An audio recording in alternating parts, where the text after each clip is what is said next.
right, kicking off the identity journey today. It is Super Bowl Sunday, so I have to know, how many of y'all are cheering for the 49ers today?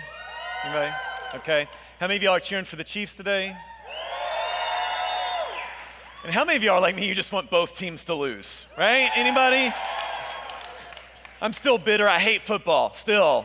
3 weeks later, I just want halftime show commercials, junk food, that's all I need. All right, so identity journey. Last year, there's a publication called the MIT Technology Review that published an article that was titled The Hipster Effect. And they said the idea is that a group of people who say they are all nonconformists will end up looking, acting, and talking the exact same. And the example they used was hipster men act or talk as if they're all different from each other. The reality is they all look the same. It's beards, it's flannel shirts, it's knit beanie caps. When they published this article, they put this picture on with the article to illustrate what they were talking about. They had no sooner published this article than they get an angry email from a guy.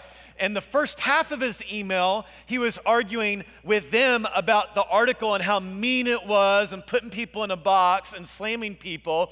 Then he claimed, "You used my picture without permission." Well, this is a serious thing in publishing world, so they immediately, the magazine contacted Getty Images and said, "Hey, did you have a release form that model signed?" They said, "Yeah, we got it right here. You can see it if you need to." So they contacted the guy back and said, "Sorry, that's not you." And the editor then tweeted, "The guy who threatened to sue us for misusing his image wasn't the one in the photo. He'd misidentified himself, all of which proves the story we ran. Hipsters look so much alike, they can't even tell themselves apart from each other."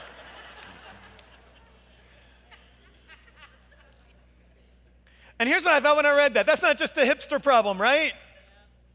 So many of us blend in. We want an identity. We need an identity that we adopt the identity of people around us, but the result is we don't know who we are. And listen, if you want to grow a beard and wear flannel, I don't care. If you want to look or act like some other group, no big deal. The problem is when life gets hard, if you don't know who you are, things fall apart. You question everything. You reject everything. You don't have foundational relationships to lean on. You don't have purpose in the good times or hope in the bad. And really, if you don't know who you are, you will end up doing what feels right or what seems right. My question would be, how do you know you can trust your feelings? How do you know you can trust your intellect? Because really, what you're doing in the moment of crisis is setting yourself up as your own God, and that doesn't work long term. There comes a moment where you hit the wall, you realize you have no foundation, and everything crumbles. And if you've been there, it is a lonely, scary place to be. I know, me too. So here's what we're going to do for these 6 weeks, is we're going to go on a journey together. Now, that word journey has different connotations. Maybe you even think of vacation or something like that. In fact, there's a joke among parents about some things are trips and some things are vacations. So if you're not a parent, just bear with me because those of us who are parents will think this is funny. Someone sent me this. They said, while there's nothing wrong with a family trip, and in fact, it can be a memorable time of family bonding, it should never, ever be confused with a vacation. And then they go into detail how you know the difference. If you're traveling by car, there's a good chance it's a trip. If you have packed one or more throw-up bags, clearly it's a trip. If you packed a training potty, not a vacation. If packing the car leads to a fight with your spouse about who has the better system, you, my friend, are going on a trip. If you can't see out the back window the entire time you're driving, trip. If the children have fought about where they're sitting, definitely a trip. If the car has a constant smell of farts and fast food, you're on a trip. Or you're in college with guys. If you've broken out the quote, all we could afford to do growing up was camping lecture, you are most certainly on a trip. If no one heard you because they all have their headphones on, it's a trip. If you are meeting extended family and or in-laws, don't insult me, that's a trip. If there has been any pre-planning tension with extended family, perhaps categorized as passive-aggressive that you've bitten your tongue about but have taken out on your spouse, yeah, well, that would be a trip. If there's a pack and play in your room, you're on a trip. If you're in a hotel room with 2 double beds, trippity trip trip. If your kids go to bed at 8 p.m. and you have to be quiet and locked in the room with them, that is a classic trip, my friend. And then I love how they wrap it up. If your final destination is a tent, you are so not on vacation. I don't even know what to tell you. You're not even on a trip. you're on a camping trip. I love trips and I love vacations, but a journey is something entirely different. A journey is a quest. A journey may involve a battle. A journey always involves good versus evil and that struggle. On a vacation, I go somewhere different. On a journey, I become someone different. On a trip, my location changes. On a journey, my soul changes. So we're going on a journey. It's a 6-week journey, and the goal of it is that our identity will get rooted.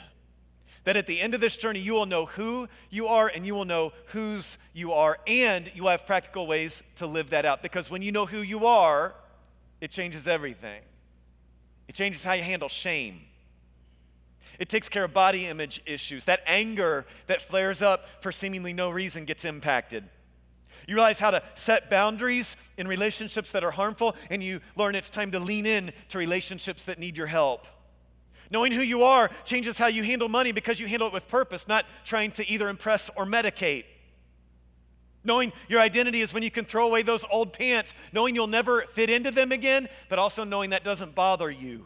Knowing your identity means you can be around mom at the holidays, but knowing whatever her struggles are her struggles, and she can't wound you anymore. Knowing your identity means you get on a treadmill out of joy, not fear. Knowing who you are, knowing your identity means you can make a ton of money and not be worried about being greedy because you know your purpose with it already. In fact, I read a story in the news that illustrates what's going to happen to you on this journey.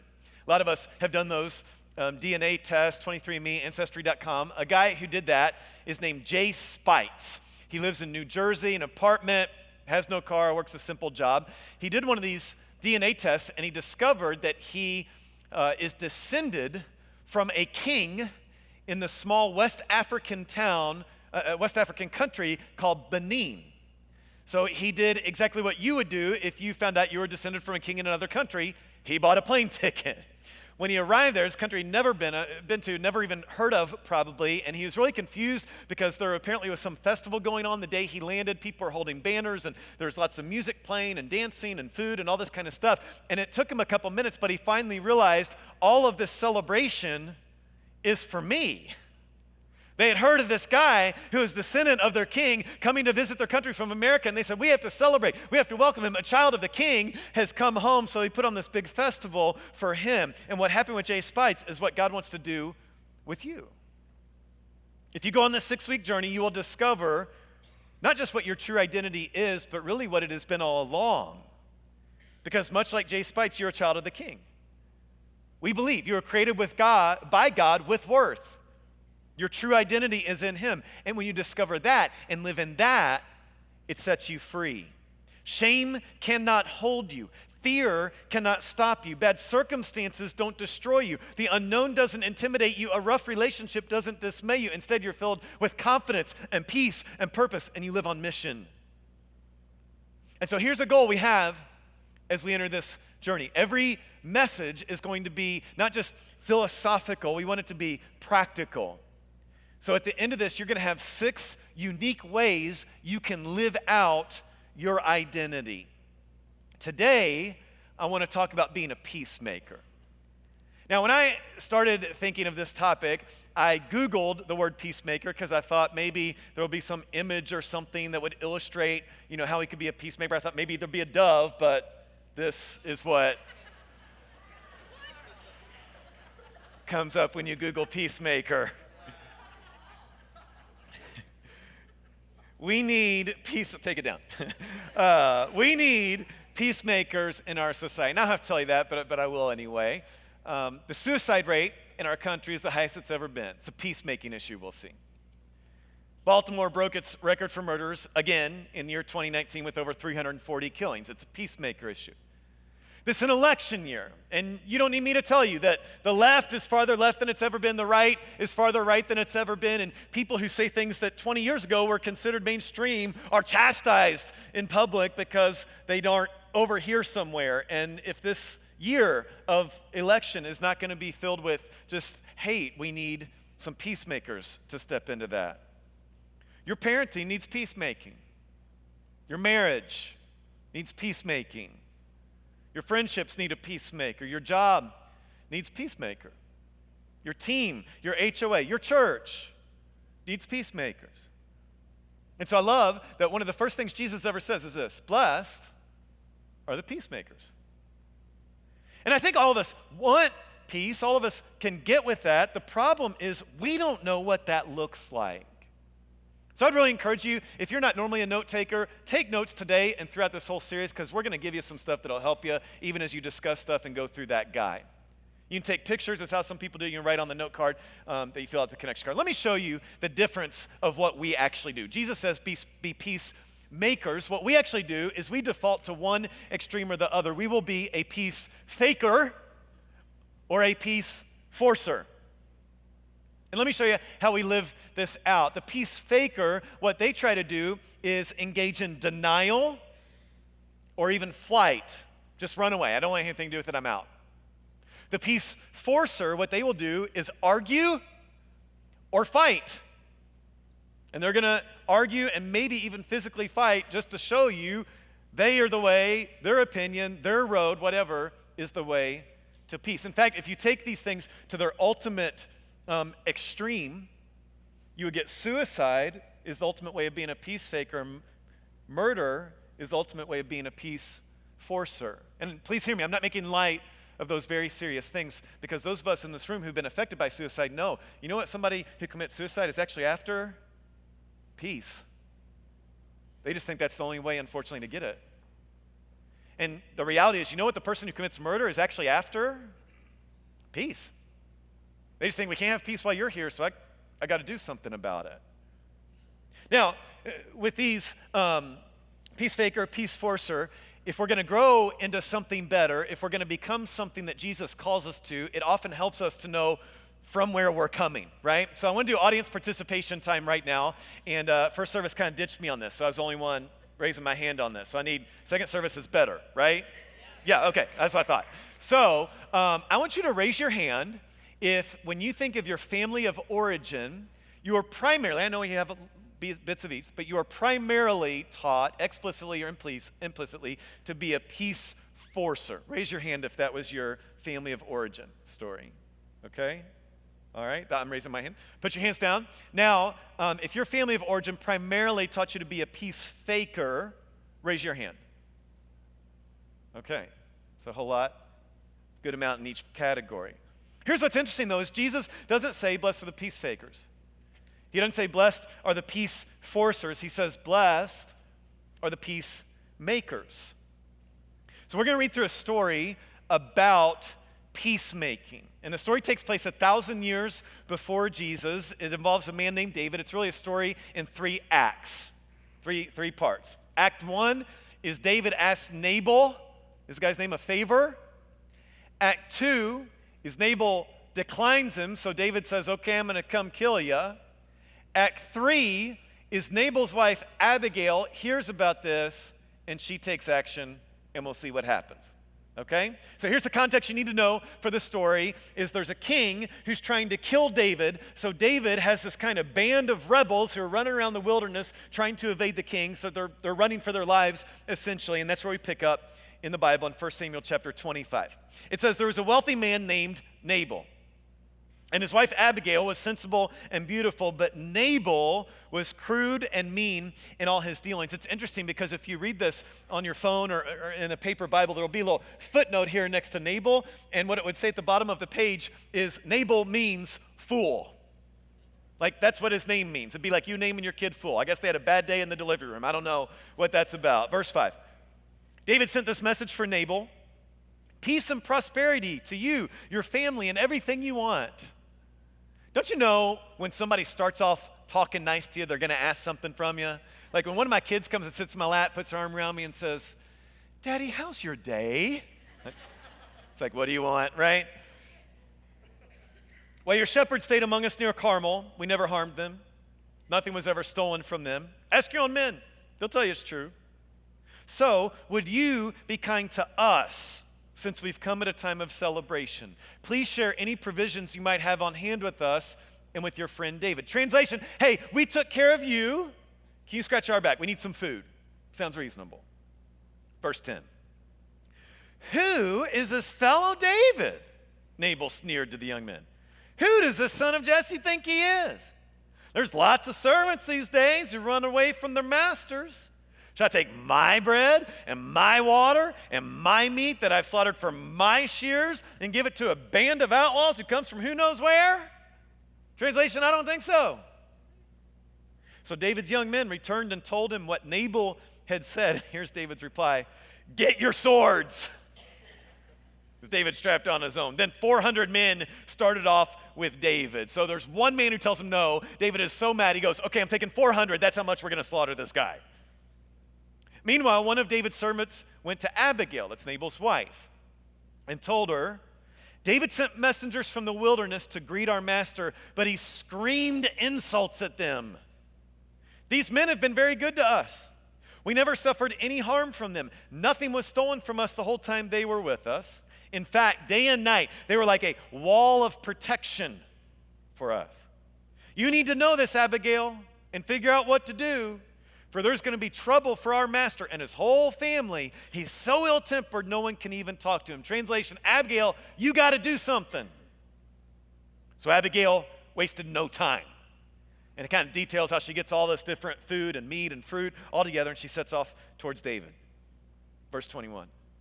David had just been saying, a lot of good it did to help this fella. We protected his flocks in the wilderness, and nothing he owned was lost or stolen, but he repaid me evil for good. May God strike me and kill me if even one man of his household is still alive tomorrow morning. So David is raging.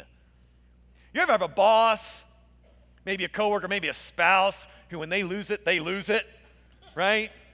Don't elbow the person next to you. This is what David is doing right now. Verse 23. When Abigail saw David, she fell at his feet and said, I accept all blame in this matter, my lord. I know Nabal is a wicked and ill-tempered man. Don't pay attention to him. He's a fool just as his name suggests. But I never even saw the young men you sent. And here's a present that I, your servant, have brought to you and your young men. Here's some food.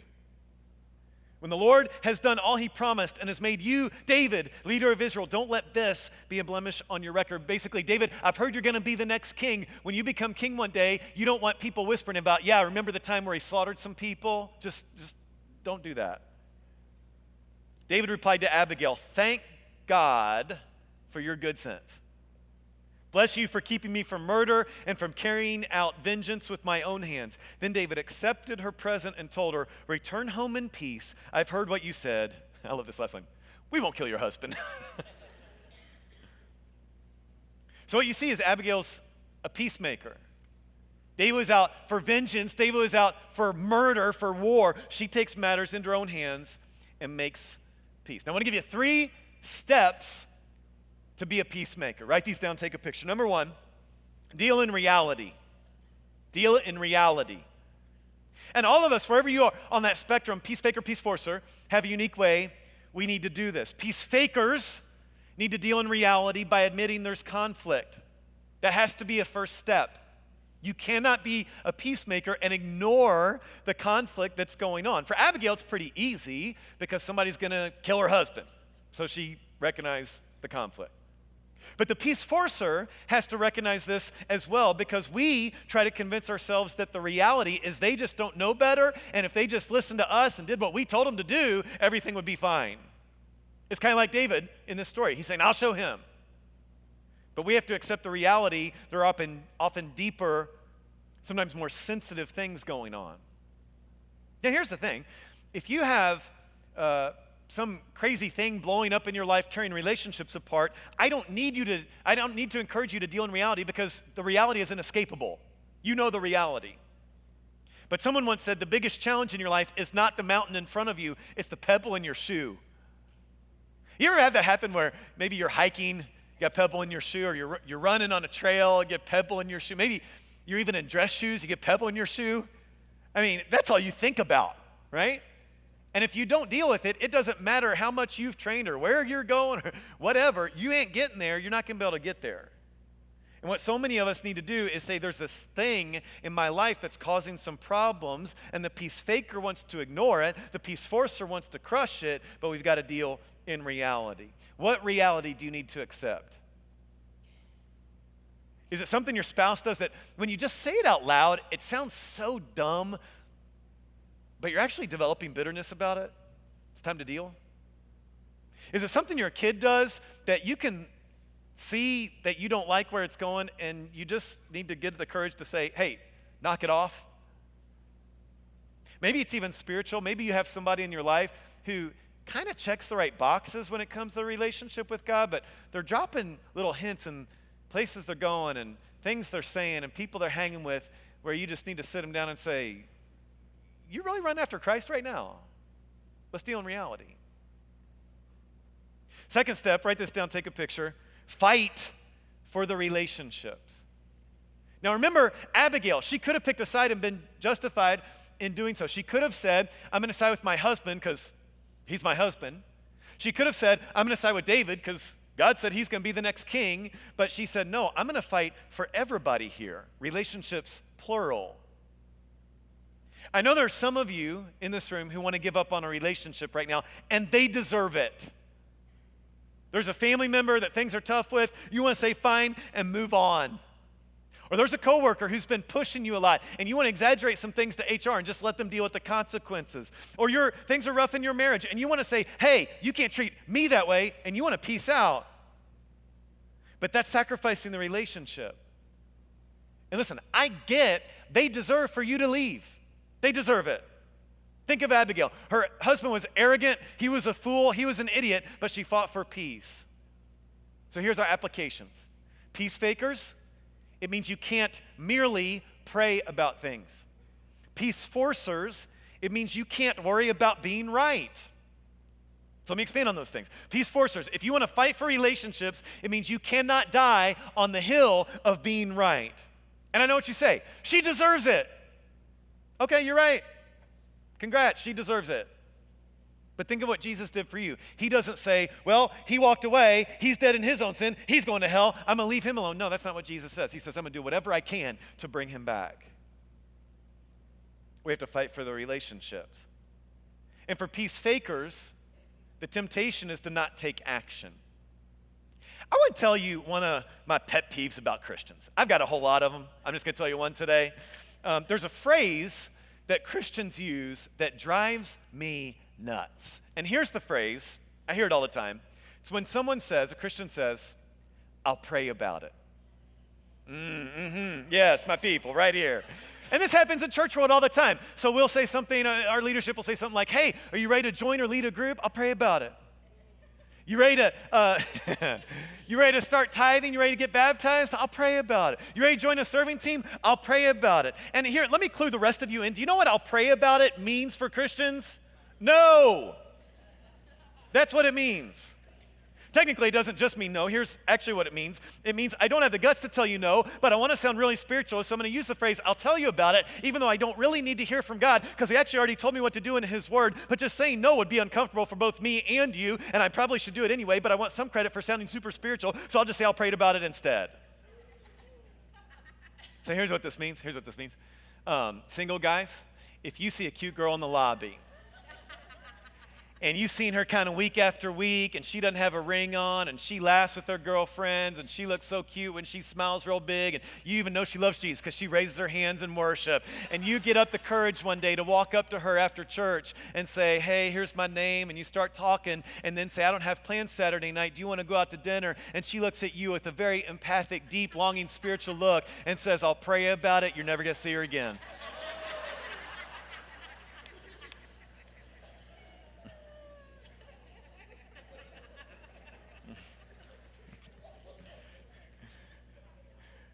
Here's my point.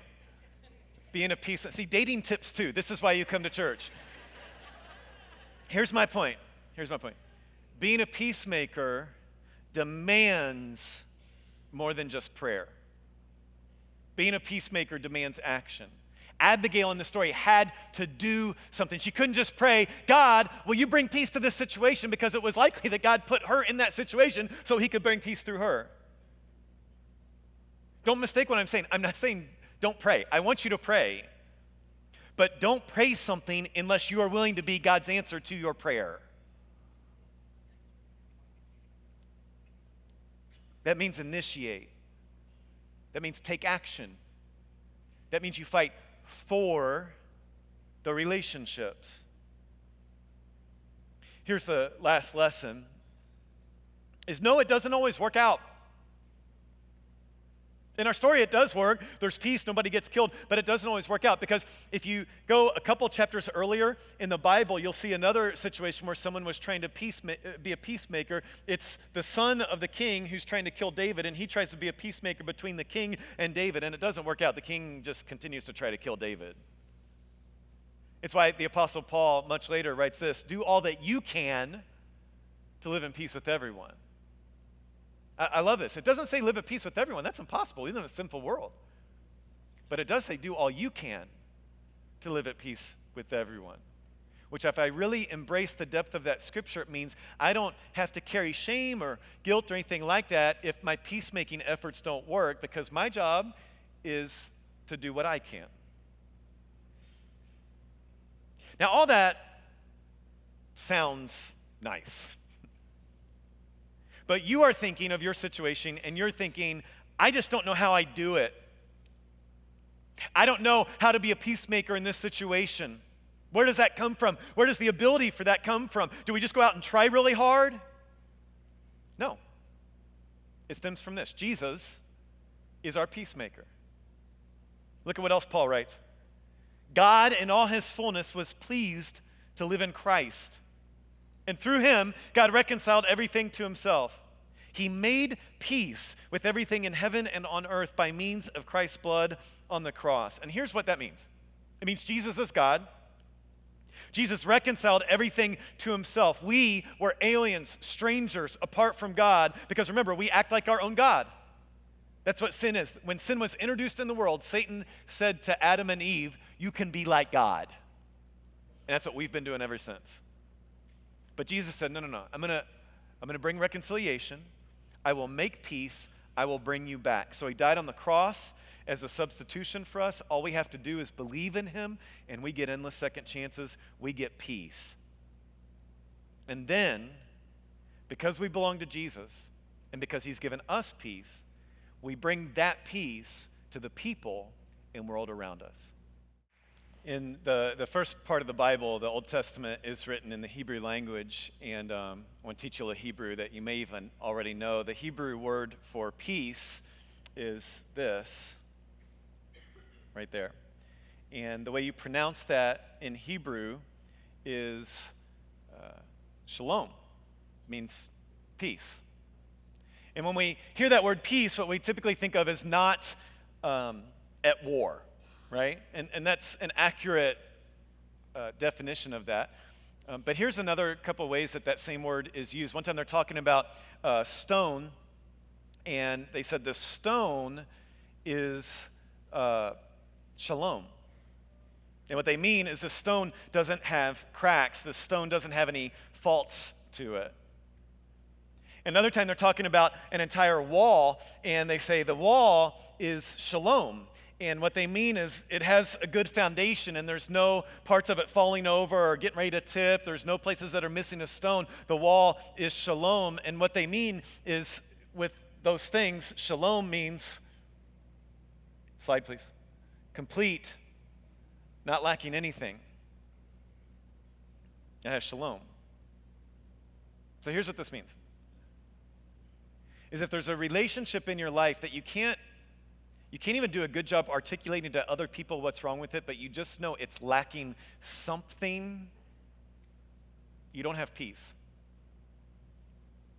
On the flip side, when you look at your heart, soul, mind, strength, and how you're pursuing God, if there's just nothing wanting there, and you are pursuing Jesus with all of those things, you have shalom. But if you bring shalom, you complete something, you restore it, you bring reconciliation. So when the prophet Isaiah, hundreds of years before Jesus was born, is saying, hey, I want to tell you all what God's anointed one, when he comes, is going to be like. He says, it's going to be like this. He's going to be a prince of shalom. And then when Jesus comes, his very first sermon, we already read it, he says, blessed are the shalom makers. Blessed are those who bring restoration. Blessed are those who aren't missing anything. Blessed are those who seek to bring completion. So everything is as it should be. Because look at it again. When Jesus came, he made peace. But here's the reality. Our ability to make things whole depends on us having been made whole. So sometimes in this room, we'll say things like, if you're lost or broken or things are falling apart, you need Jesus. Check the baptism box and we'll talk to you about that. And that's true. But you know what else we could say? If you've tried to bring peace to something, if you've tried to complete something and make it whole, and your efforts fall short, that's a sign you need Jesus. We're going to celebrate communion after I pray, because communion is a reminder either of what our identity is or what it can be. It's our reminder that Jesus makes peace with and for us. And if you don't have shalom here, Jesus came to make peace with you. Will you give your life to him? But even if you followed him a long time, it's possible that in your life, things just aren't complete right now. And there's something going on. And Jesus wants to give you shalom today. Because even if the world around you falls apart, you can have peace in him. And then beyond that, Jesus wants to use you, much like he used Abigail, to bring peace, to bring shalom to a lost and broken world. Because your true identity is not peace faker. Your true identity is not peace forcer. Your true identity is child of God. And because of that, Jesus says you can be a peacemaker. Let's pray. God, we need peace. I pray we can take this moment right here, not to go through the motions of communion like we do every week, but that we pause. And that we don't leave this room until we have peace. Because God, we need shalom. We need to be complete. We need to be whole. Because God, we're walking into a world that needs us to be peacemakers. But first, we need peace from you. It's in your name that we pray. Amen.